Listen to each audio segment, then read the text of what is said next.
bertanya untuk sesinya Mbak Baiti dengan sesi saya sekarang. Oke, tadi sudah tentang Google Classroom. Biasanya kami menjadikan Google Classroom ini sebagai Learning Management System atau LMS. Jadi kalau kita mudahnya adalah base-nya ya. Jadi pengganti kelas, pengganti classroom kita. Jadi kalau di sekolah atau di kampus itu kelas kita adalah ruang kelasnya ya. Nah, di situ kita bisa kasih tugas, kita bisa diskusi, bisa mahasiswa bisa menyerahkan tugasnya, bisa presentasi dan sebagainya. Tapi karena situasinya online, jadi Google Classroom ini sebagai base-nya, sebagai base ruang kelas kita. Nah, yang mau saya share sekarang adalah salah satu media atau salah satu media online atau program yang bisa menjadi pilihan untuk Bapak Ibu aktivitas mengajar ya, aktivitas belajar dan mengajar. Ini nama aplikasinya adalah Flipgrid. Jadi saya share screen ya, saya coba jelaskan Flipgrid ini seperti apa gitu. Jadi intinya adalah kalau kita belajar online, salah satu kesulitan adalah bagi kita bertemu tatap muka dengan mahasiswa karena itu sangat terbatas ya Bapak Ibu. Satu cara yang paling mudah itu seperti sekarang Zoom meeting gitu ya. Zoom meeting kita bisa bertemu langsung tatap muka, tapi mungkin ada keterbatasan, mungkin keterbatasan kuota atau keterbatasan waktu gitu ya, atau media. Nah, ada salah satu pilihan untuk tugas atau untuk metode pembelajaran presentasi misalnya. Mahasiswa harus menyampaikan sebuah presentasi singkat atau laporan gitu ya, laporan singkat dalam bentuk video atau dalam bentuk tatap muka seperti sekarang. Nah, Flipgrid ini bisa menjadi pilihan untuk Bapak Ibu gunakan dibandingkan dengan atau selain Zoom atau selain Google Meet atau selain Microsoft Teams gitu ya. Nah, Flipgrid bisa dijadikan pilihan. Karena Flipgrid ini konsepnya adalah video singkat. Jadi paling lama adalah dia kalau nggak salah paling lama itu bisa posting video 10 menit. Dan bentuknya seperti media sosial. Jadi mungkin siswa-siswi Bapak Ibu atau mahasiswi Bapak Ibu ada kesulitan mengakses laptop atau mengakses komputer. Tapi mereka punya smartphone, ya, punya smartphone. Nah, Flipgrid bisa diakses lewat smartphone dan dia bentuk videonya itu seperti Instagram. Jadi kayak mahasiswa lagi ngerekord selfie gitu ya, lagi ngerekord selfie atau ngerekord Instagram story gitu. Nah, ini saya mau share seperti ini. Nah ya, saya share screen aja bentuknya. Oops. Oke, nah ini dia Bapak Ibu. Namanya Flipgrid. Saya ulang dari awal ya. Nah, bisa terlihat di atas nih, di kolom pencarian saya. Iya, terlihat, Kak. Terlihat ya. Oke, nah ini bisa diketik flipgrid.com. Oke, flipgrid, flip berbalik ya. Grid terbalik gitu.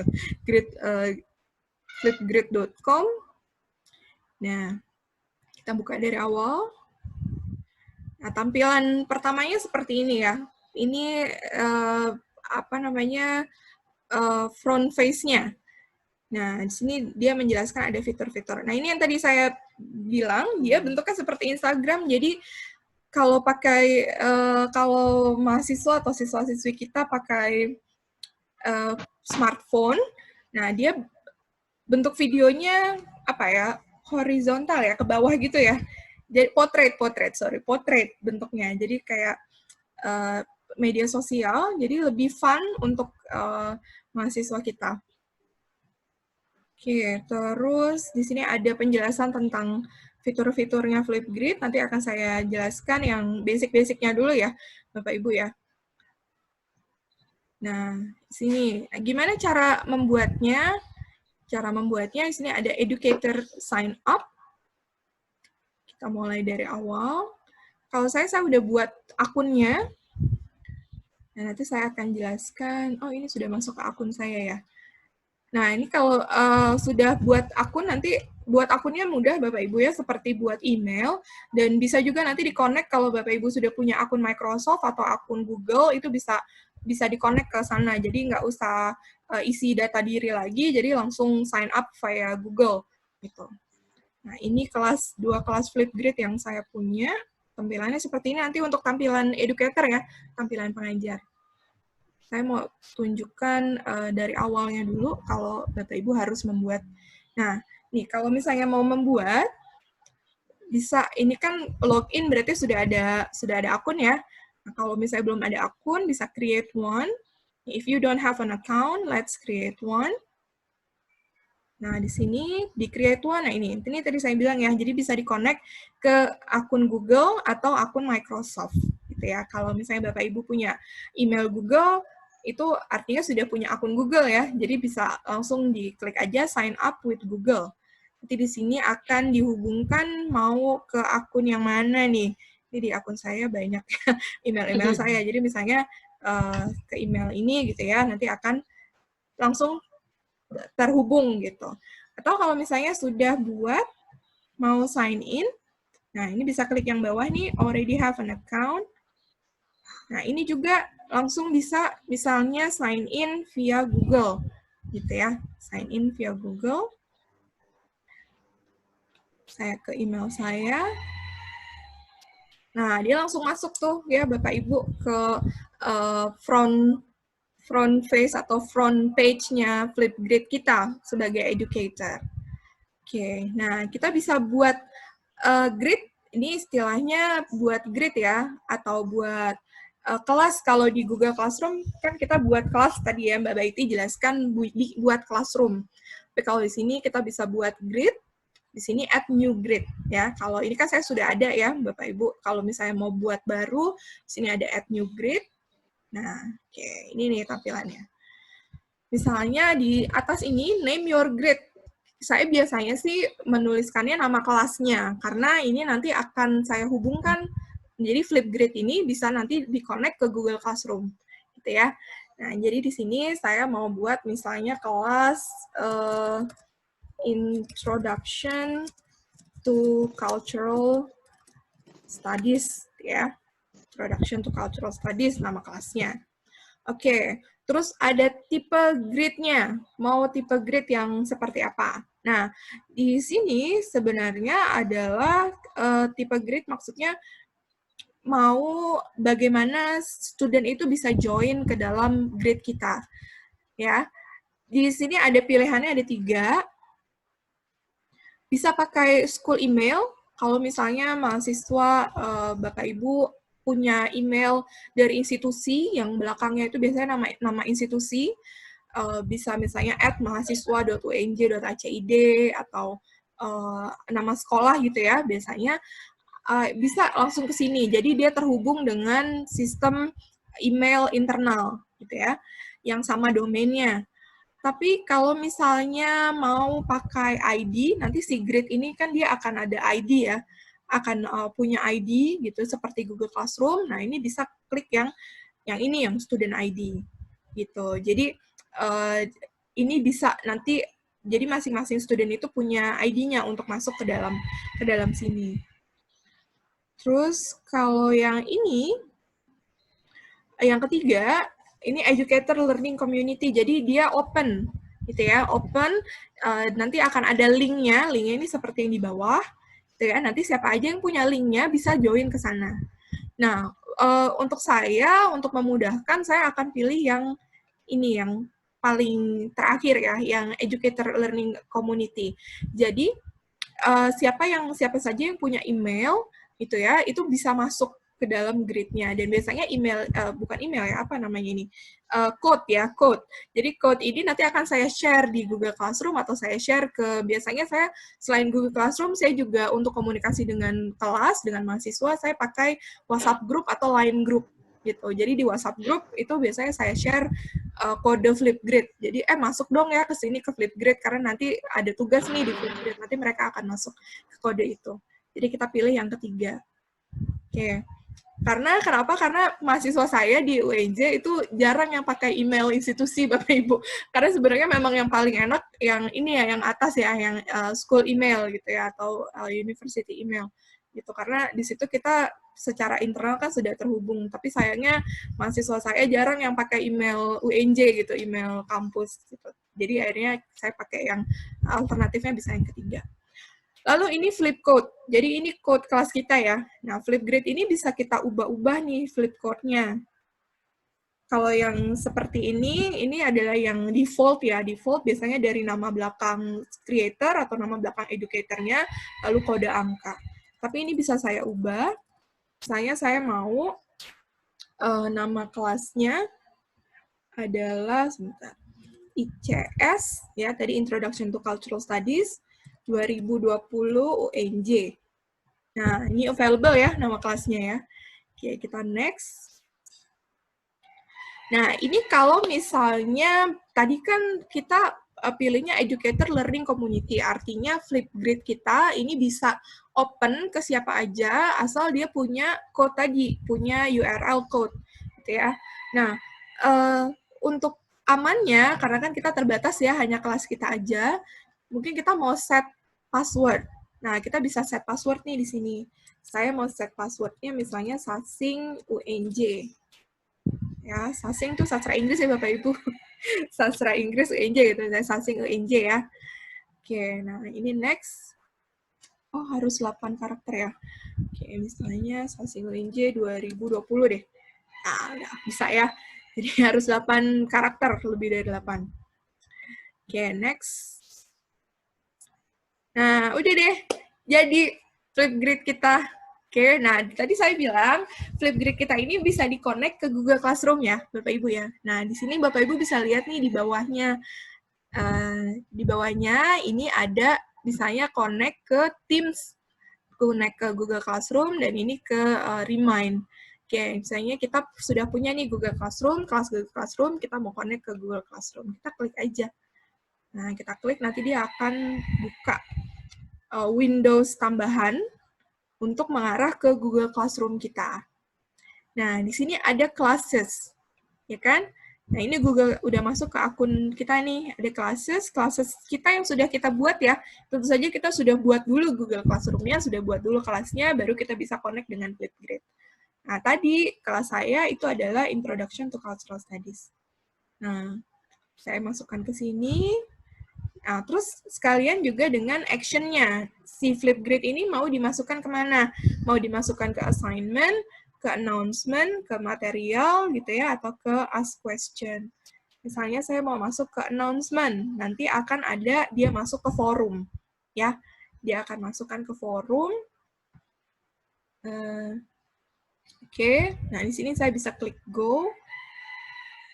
Nah, ini langsung masuk ke Google Classroom kita nih. Nah, di sini misalnya, let's join me on Flipgrid. Nah, kita bikin kata pengantarnya dulu ya, apa gitu. Misalnya, hello all, let's join me on Flipgrid gitu. Oke. Nah, di sini ada nih all student ya, untuk all student kita post. Nah, nanti dia langsung tuh masuk ke Google Classroom kita. Nah, kayak gini nih jadinya.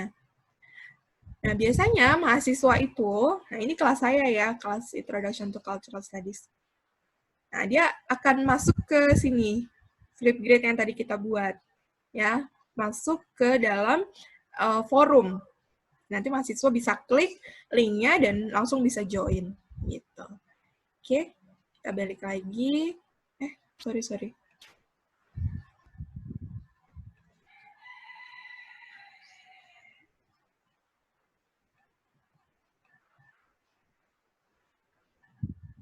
Oh, ini Flipgrid. Oke, nah ini ya. Nah, sudah selesai, sudah kita share ke Google Classroom. Sekarang kita go to grid-nya. Nah, ini tampilan pertama ya, Bapak Ibu. Nah, grid itu sama seperti Google Classroom, jadi dia ada topiknya. Kita bisa set topik. Nah, di sini topiknya baru pertama ya, baru satu, say hello to Flipgrid. Biasanya saya akan minta mahasiswa untuk langsung masukkan video mereka langsung ke Flipgrid gitu. Jadi tidak perlu di Google Classroom dulu baru dipindahin ke Flipgrid. Jadi tapi langsung ke dalam Flipgrid-nya gitu. Nah, misalnya kita mau add topik. Nah, kita klik tadi, kita klik di sini ya Bapak Ibu ya, add topik yang tombol warna merah. Nah, baru topiknya apa? Misalnya kita topik tugasnya ya. Ini kan Flipgrid ini cocok untuk tugas presentasi gitu. Bisa itu presentasi individu atau presentasi kelompok. Biasanya saya akan assign kalau misalnya dia presentasi kelompok, setiap orang di dalam kelompok itu akan membicarakan hal yang berbeda. Tuh, misalnya saya kasih satu topik besar, misalnya satu topik besar tentang identitas gitu, identitas ras misalnya. Nah, di dalamnya tuh nanti mereka bahas misalnya identitas ras Asia, identitas atau orientalism, identitas ras kayak Bu Eva, Bu Baiti, Bu Nurul yang lebih paham. Ada identitas ras misalnya African American, Transatlantic Afrika. Jadi beda-beda yang akan mereka bahas di dalamnya. Nah, satu orang itu bisa membuat satu Flipgrid gitu. Misalnya saya tulis ya topiknya tadi tentang racial identities. Oke. Nah, terus kita masukkan pertanyaan ya di sini di add question. Misalnya explain racial identities and their representation in social work in berapa? Misalnya satu grup mau misalnya presentasi kurang lebih 15 menit misalnya gitu. In 5 minutes 15 minute group presentation. Misalnya Bapak Ibu mau menjelaskan di sini topik-topiknya apa aja. Misalnya your presentation should cover these following items. Misalnya satu apa, dua apa gitu ya.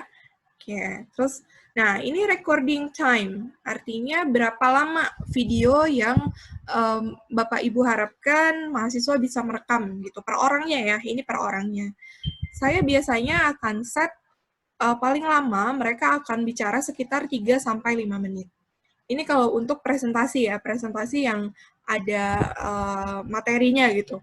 Nah, ini menjadi challenge sendiri untuk mahasiswa bagaimana mereka bisa dalam waktu misalnya 2 sampai 3 menit gitu ya, mengcover materi tersebut dengan bagus, dengan menarik gitu. Nah, ini jadi challenge juga ya. Kadang mahasiswa ada yang tidak puas, akhirnya mereka bikin 2 video. Saya sih nggak mempermasalahkan itu kalau misalnya itu menurut mereka tidak cukup gitu. Tapi satu kali videonya itu memang harus seperti waktu yang kita set. Misalnya saya mau mereka 2 menit 30 detik. Nah, ini menarik nih untuk kadang kan mahasiswa suka overtime ya kalau bicara. Jadi mereka harus bicaranya dengan waktu yang singkat ini. Ya, 2 menit 30 detik satu orang. Terus video moderation, di sini ada video moderation. Ini biasanya nggak saya style, karena kalau saya style nanti videonya mahasiswa itu yang sudah mereka submit, itu tidak bisa terlihat di halaman grid kelas. Karena kenapa nih tidak saya style? Biar mahasiswa itu saling melihat videonya. Jadi mereka bisa melihat video temannya, dan temannya juga bisa lihat video, saling lihat lah gitu. Nah, kalau gitu nanti seru, jadi mereka jadi saling komen.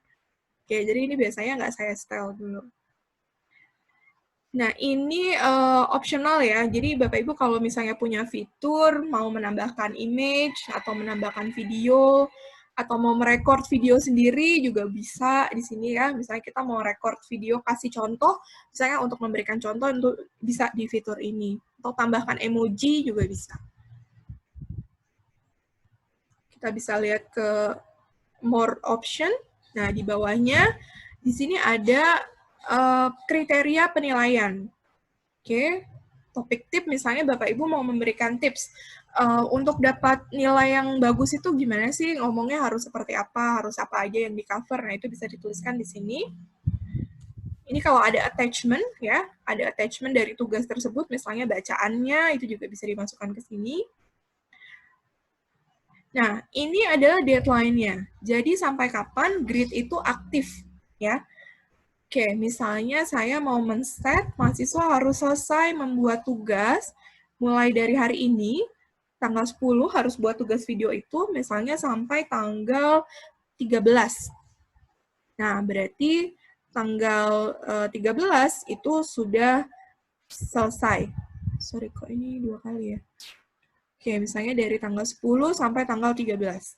Jadi grid itu akan aktif, akan bisa diakses oleh mahasiswa, mereka bisa submit videonya itu sampai dari hari ini sampai dari tanggal 30, dari tanggal 10 sampai tanggal 13 ya.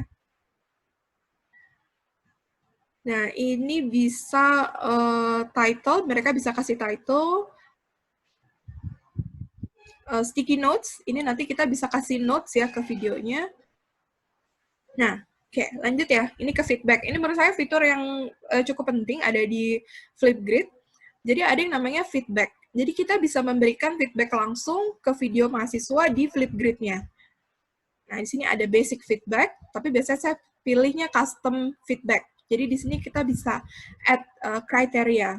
Nah, kita bisa tulis di sini kriteria penilaiannya apa, deskripsinya gimana, skornya berapa. Gitu. Oke. Nah, kalau basic feedback, itu dia ada 2 nih yang akan dinilai. Ada performance-nya, ada ideas-nya. Ini bisa juga sih kita gunakan untuk tugas presentasi. Karena kan mereka harus perform dengan baik.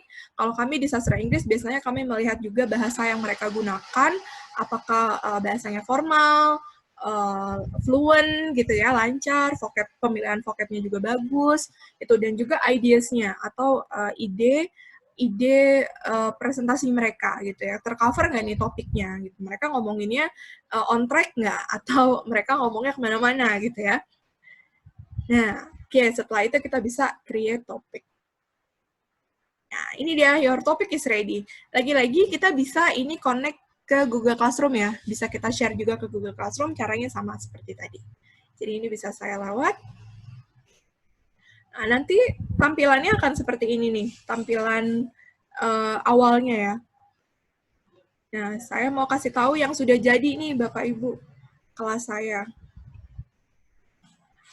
Nah, ini saya di kelas Critical Discourse Analysis, saya kasih tugas Flipgrid mereka, ini History of CDA. Ini di awal sekali. Nah, ini kalau misalnya mereka sudah join ya, sudah join dan sudah posting video. Nah, nanti akan seperti ini tampilannya, Bapak Ibu. Tuh, jadi mereka sudah ada ya videonya. Nanti saya akan kasih tahu beberapa video dari mereka. Yang bagus-bagus aja, Bapak Ibu. Dan di sini kalau Bapak Ibu lihat, ini sudah ada nilainya. Jadi saya sudah menilai video mereka. Ini ada 8/10, 9/10, gitu ya. Ada 6, ada 7, banyak ya. Nah, misalnya saya mau buka Leica deh, coba. Nah, saya kasih tahu ya.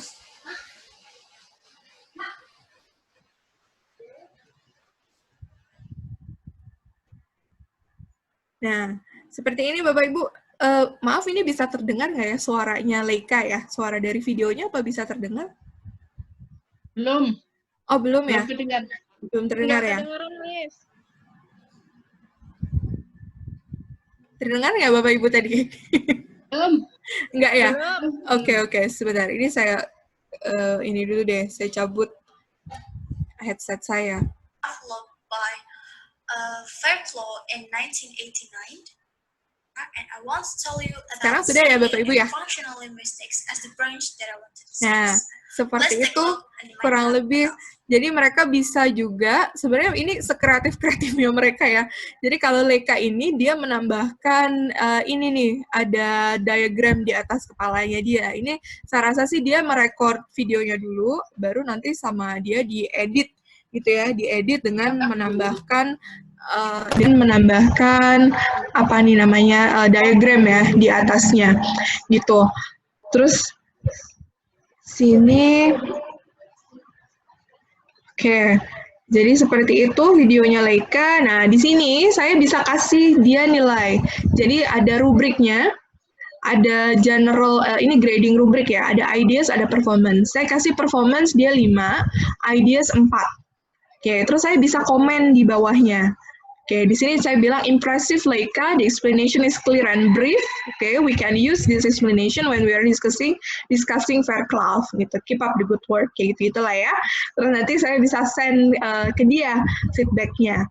Oke, dan ini juga teman-teman kelasnya bisa lihat. Jadi bisa kasih komen juga ke Leika, untuk Leika ya, untuk mahasiswanya.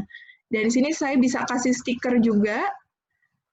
Nah, ini bisa Spark video, kalau misalnya dia bagus, kita bisa masukkan ke sini, Spark video. Jadi ini bisa kita kumpulkan nanti. Spark, gitu ya. Nah, oke, nah di sini nanti kita bisa ini nih, bisa kasih ke mahasiswa ya, di grade kita. Kalau kita mark Spark, itu artinya dia bagus, dan kita minta yang lain untuk komen, mahasiswa yang lain atau teman-temannya, teman-teman sekelasnya untuk komen ke dalam videonya Leika, gitu. Oke, seperti itu Bapak Ibu, kurang lebih. Contoh lain, misalnya, nah ini contoh lain Niken ya. Nah ini Niken. Nah, Niken ini dia pakai efek ya, Bapak Ibu. Dia pakai efek layarnya hitam putih. Ternyata waktu saya tanya, kok bisa Niken pakai efek hitam putih, terus ada yang pakai efek bintang-bintang gitu. Saya sih membebaskan mereka untuk kreatif gitu ya, nggak apa-apa. Tapi dia bilang, iya Miss bisa, soalnya pas nge-record itu dari Flipgrid-nya, itu bisa ada efek-efeknya gitu, jadi bisa pakai efek gitu. Nah, Niken ini milih efek pakai hitam putih seperti ini, jadi gambarnya ya Bapak Ibu. Nah, kayak gitu kita juga bisa langsung kasih nilai ke mereka. Saya kasih tahu yang oke, ini ada Haikal juga.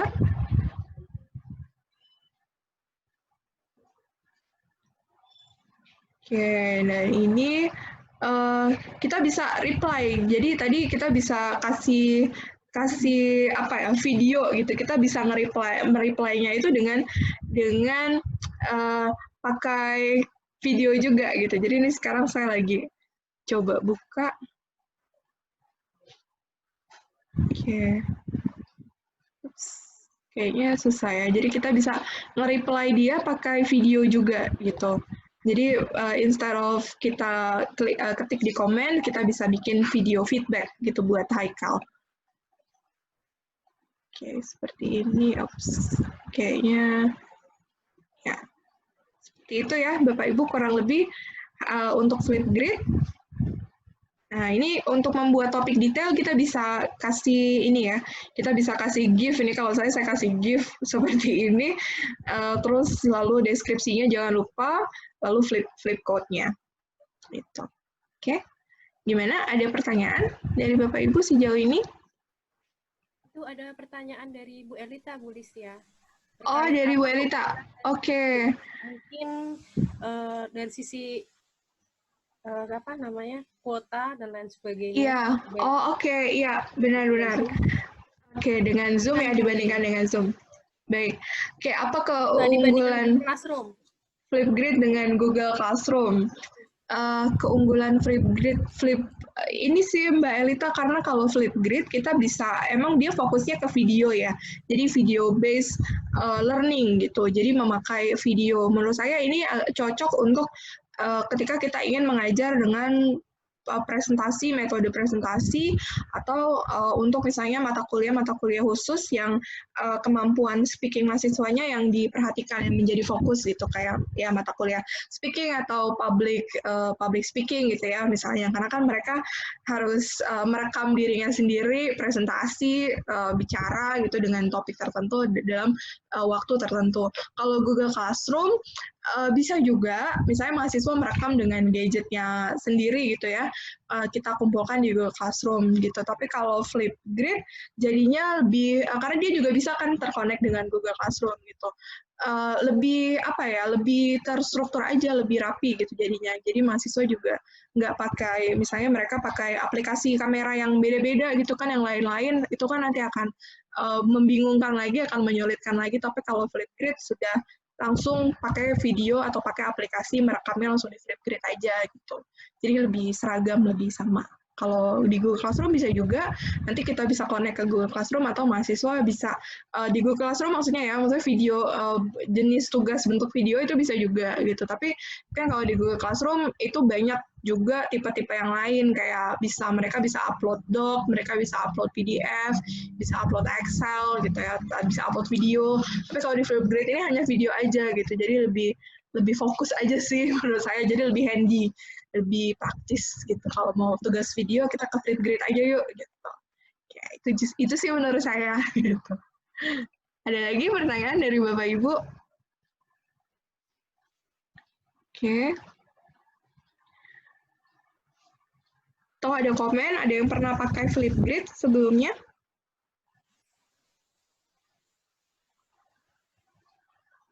Belum pernah.